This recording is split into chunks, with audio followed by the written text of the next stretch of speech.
Amazon makes it near impossible to find good movies on Prime Video, but they are hiding some absolute killers right now. This list features 8 movies I just recently watched on Prime Video, including some bloody flicks, a couple of beautiful movies, and an intense Korean thriller I can't wait to recommend that totally destroyed my nerves.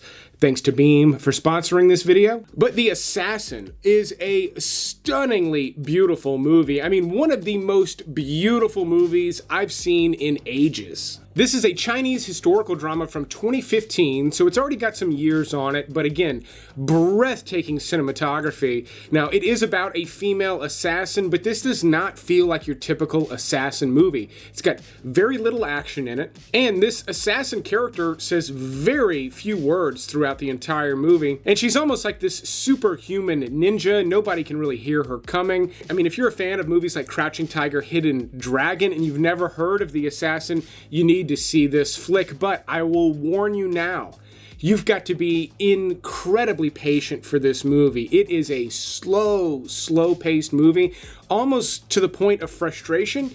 Yet if you get into the story and just how stunning every single scene is, it's an incredible movie. Next up, we've got a heart-melting movie about a World War II vet, and it's one of the best movies I've seen Pierce Brosnan in a very long time. It's titled The Last Rifleman. Now, this is a somewhat new release. It's from 2023. And Pierce Brosnan is playing a 92-year-old World War II vet, someone who was on the beach in Normandy on D-Day. Now, The Last Rifleman does feature some flashbacks, but they're not a core feature of this movie.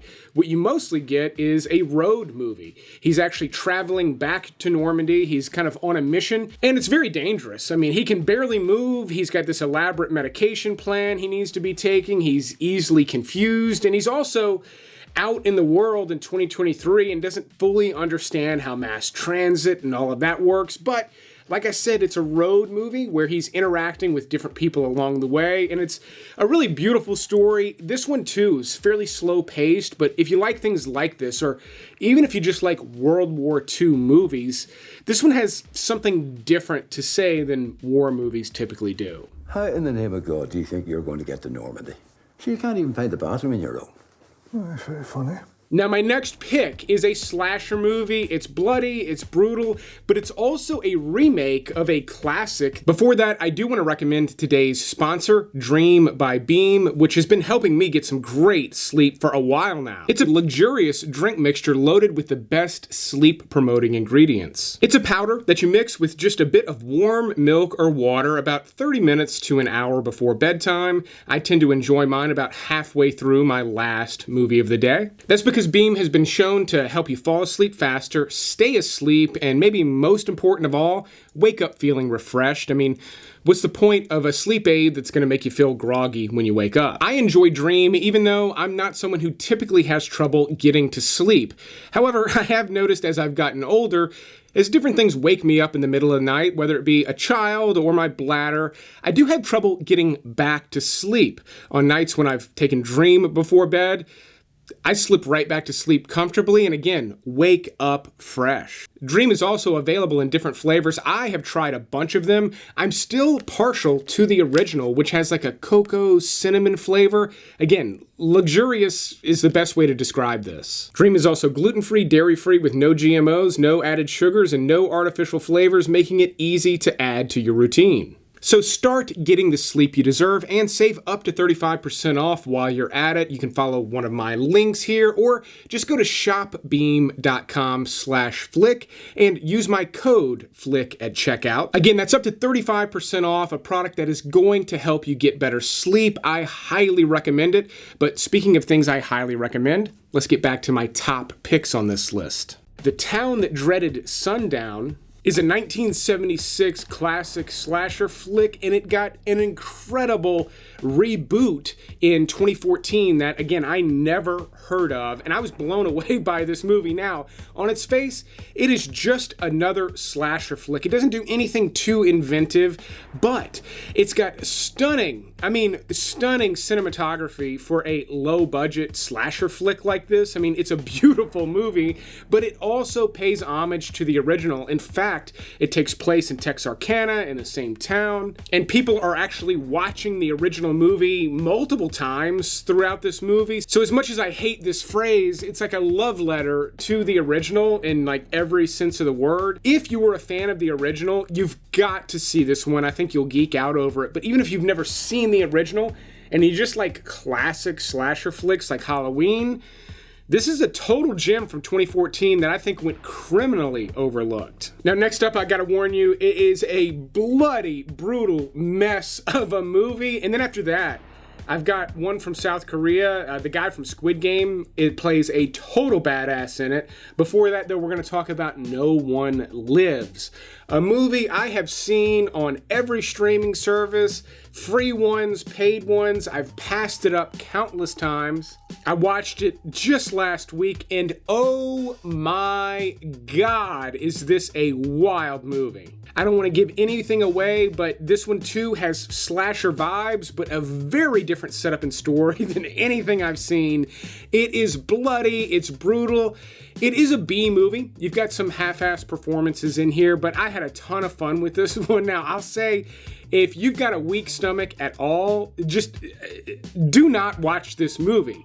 But if you like my bloodier recommendations, again, this one just went to some places I was not expecting. And it's a short and sweet slasher flick. By the time you're done with it, the credits are rolling. It's a B-level midnight movie with a lot of blood, boobs, and bad guys. It's not quite a horror movie, but it's definitely got serious horror movie vibes and kind of just a grungy underbelly crime element that was actually kind of edgy and cool. And I'm kicking myself for passing this one up so many times. Honestly, I know you shouldn't judge a book by its cover, but like, come on, like, what was I supposed to do with this?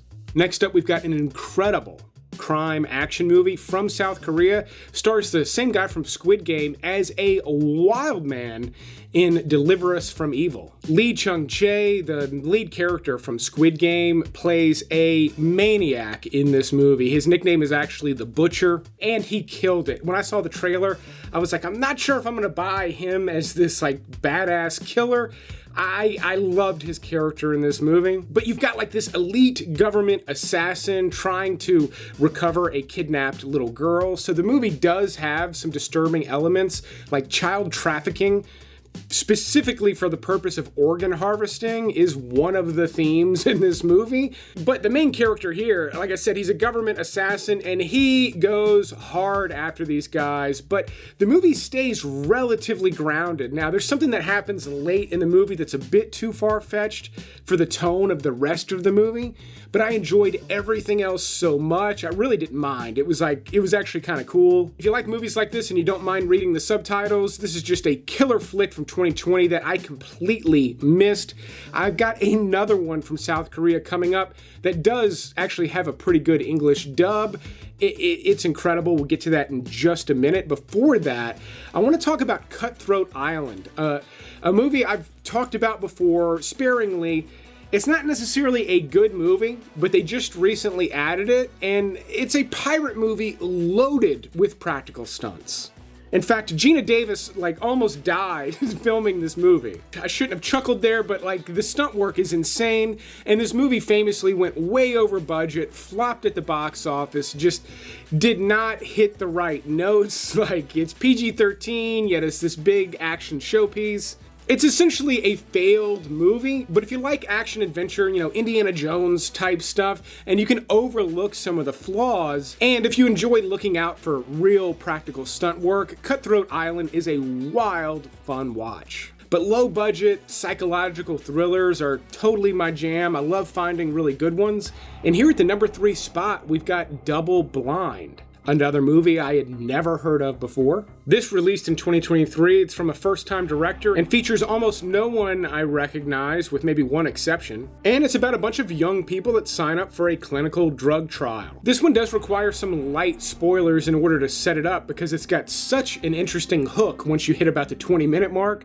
Anyway, they're taking these drugs, and after a day or two, they realize that they're not sleeping and that they have tons of energy. But as you can imagine, things are not what they seem, and at a certain point, they realize if they fall asleep, they will die a horrible, horrible death. This one's also quite bloody, but it's just incredibly interesting. I was into this one from beginning to end, especially once it pops off. It does take a little bit of setup, but once this one gets going, I was locked in for the ride. And as someone who watches a ton of stuff in this genre, Double Blind is loaded with a bunch of new, fresh ideas I'd never seen before, which will always earn a movie extra points with me.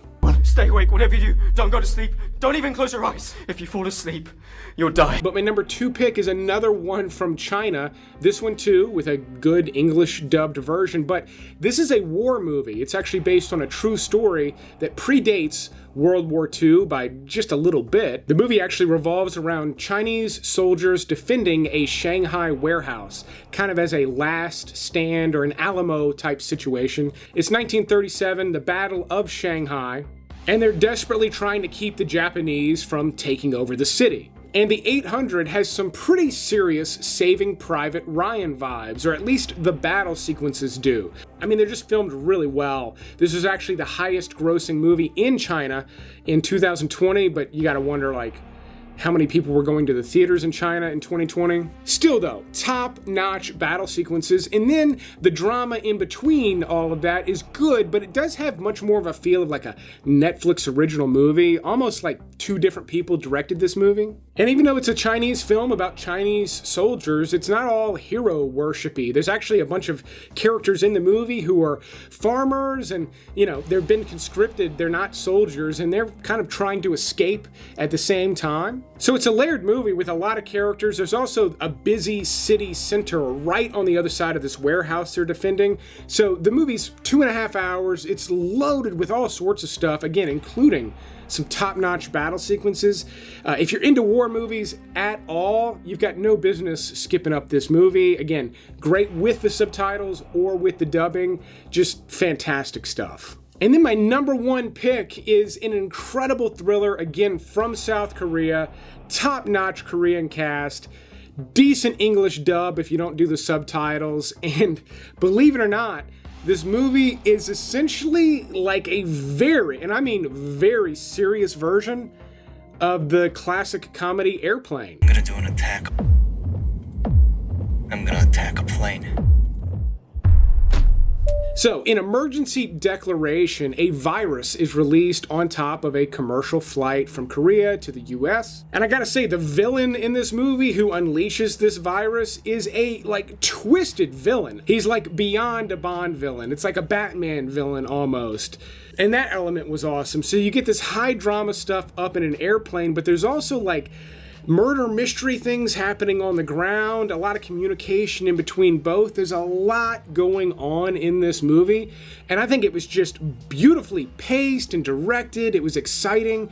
Like, there were moments I was literally up on the edge of my seat during this movie. It was so exciting. But this is not one for everybody. I mean, while it's not an overly bloody or gross movie, you know, this isn't Train to Busan, even though it has a lot in common with it. But some of the murder elements and even some of the things that this villain do can be a bit gruesome for people with really weak stomachs. It's not overt through the whole movie, but that too surprised me. Like, this is kind of an edgy flick, but again, just completely exciting. I wouldn't be surprised if we see an English remake of this at some point in the future. But here's a recap of the list. Hopefully you got a good recommendation off of this list. If you did, consider leaving the video a like. If you'd like to see more videos from me in the future, subscribe. Thanks for watching this Prime Video episode, and you will see me on the next one.